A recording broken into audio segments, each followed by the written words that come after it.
Good afternoon, ma'am. My report is all about the transmutation table of DepEd. The DepEd transmutation table is all grades will be based on the weight of score of the learner's summative assessment. The minimum grade need to pass a specific learning area is 60, which is transmuted to 75 in the report card. Do you know how to compute your grade? If not, I will show you how to compute your grade. Step number 1, get a total score for each component. Step 2, divide the total row score by the highest possible score, then multiply the quotient by 100%. Step 3, convert the percentage score to weighted score.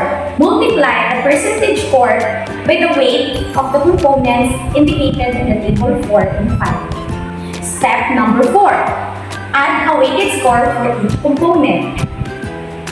And last, step number 5. Transmute the initial grade using the transmutation table in table 1.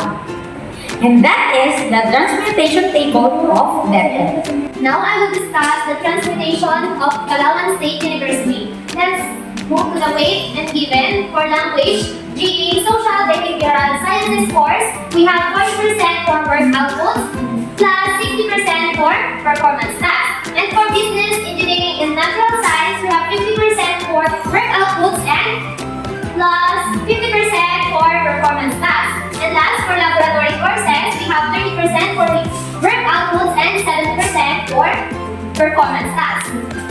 Now, I will present to you the grade computation for undergraduate students for language, GE, social or behavioral sciences. So we have a formula.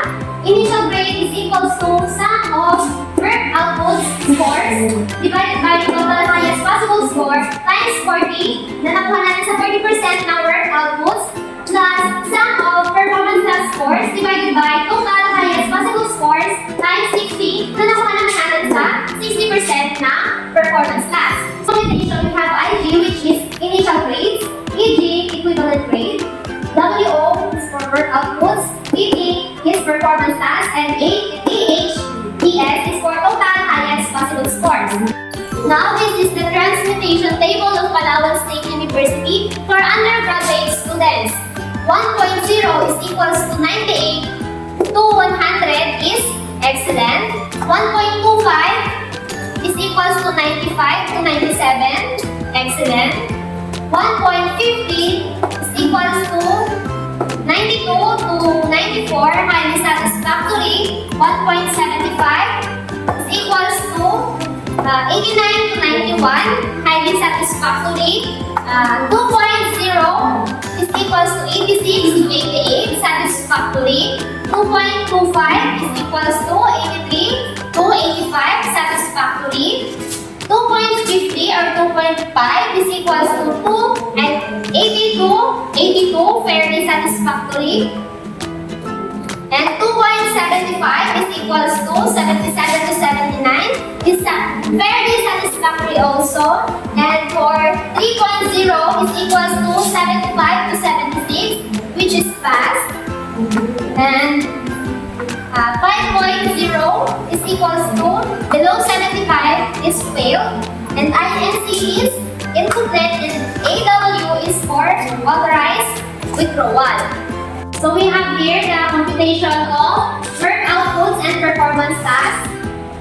We have a formula. Initial grade is equals to work outputs 1 hanggang 6, then divided by total highest possible score times 40% plus performance tasks 1 to 4 divided by total highest possible score times 60. So next step is initial grade is equals to total of the work output score divided by total highest possible score, which is 180 times 40% plus the performance task score divided by the total highest possible score times 60%. Then the grade is equals to 163 divided by 180 times 40. So we have 36.22, and then 112 divided by 130 multiplied by 60 and we have 51.69. And we were going to add yung dalawa, tapos ang makuha yung score is, or yung initial grade is 87.91. 87.91 is our equivalent grade. We're going to multiply it in 0.60 plus 40 is equals to 92.71. So the grade is equivalent grade is 92.75. Transmuted, the final grade is 1.50, which is highly satisfactory. And now I am going to present the grading system of Bachelor of Elementary Education, which is the zero-based system. So let's say this is the rating. Work output is 40%, performance task is 60%. So this is the formula that we're using to compute the zero-based grading system. So the student score, total score, divided by total items, multiplied to 100. So I have here the example. I am here the example of work output. So this is work output 1, work output 2, and work output 3. So the first one is total of 30, and the students got 27 scores. And the second is 25, the total, and 24 is the student score. And the number 3 is 25 items, and the students got 23. So the total of each items is 80, and the students got only 74. Now, I am going to use the formula.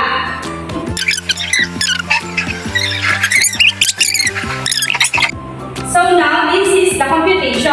The 74 are the total scores of the students divided by 280, the total items of the quiz, multiplied to 100, which is the zero base, is equals to 92.5. So the 92.5 is multiplied to 40%. The rating of work output is equals to 37%. Now, this 37% is the students' score out of 40%. Now let us compute the performance task.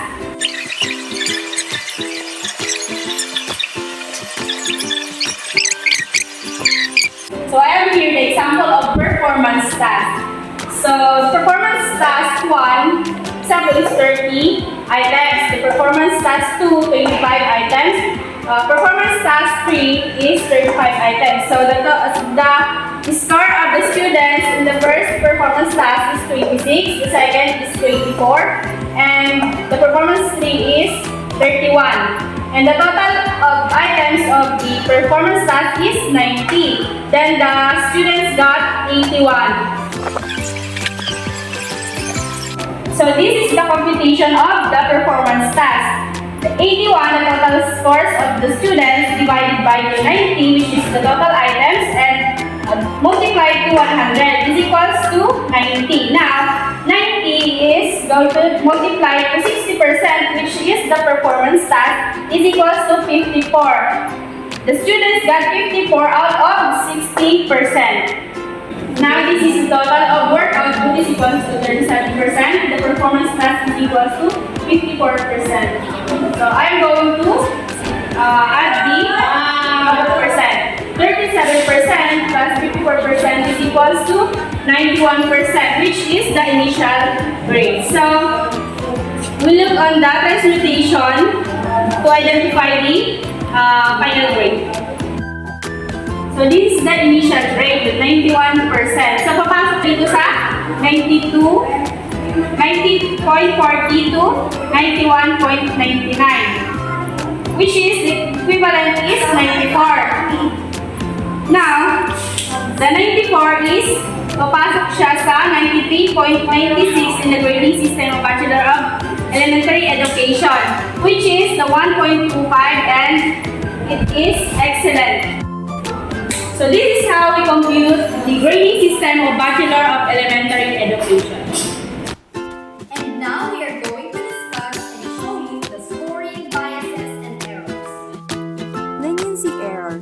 Faculty tends to judge better than it really is. Generosity error. faculty tends to use high end of scale only. Okay class, since absent ako ng ilang araw, I will give you all a perfect score for our final exam.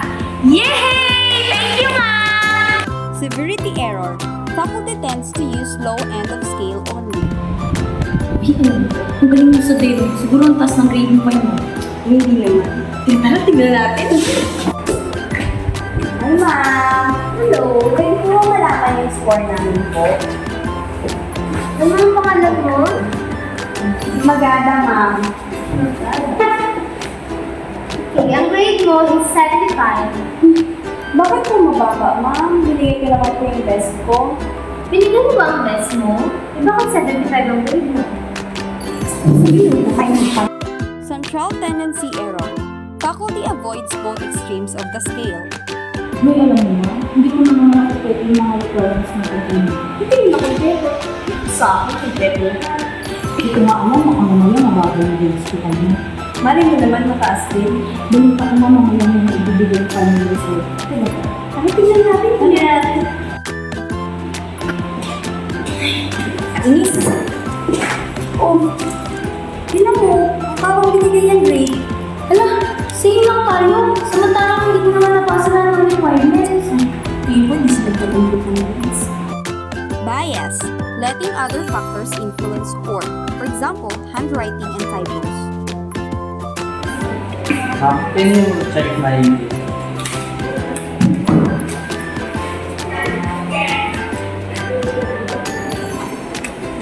Sa susunod, pakiayos naman ang sulat ha. Kung gusto niyo na mataas na grade, ayusin niyo yung sulat niyo. Halo effect. Letting general impression of student influence rating of specific criteria. For example, students' prior work. Ano ba man, seriously? Di ba yung galing? Talaga? Hindi ko pa naman na-observe eh. That would be all, thank you. Tama ang narinig ko, hindi ko na magaling. Contamination effect. Judgment is influenced by irrelevant knowledge about the student or other factors that have no bearing on performance level. For example, student appearance. Good morning, ma'am. Ako po ay kakanta. Ako ay mayroon, lumipad sa langit. Di ko na nakita, pumutok na pala. Okay na po yun, ma'am. Magandang naman. Thank you, ma'am. Maganda na buhok ko.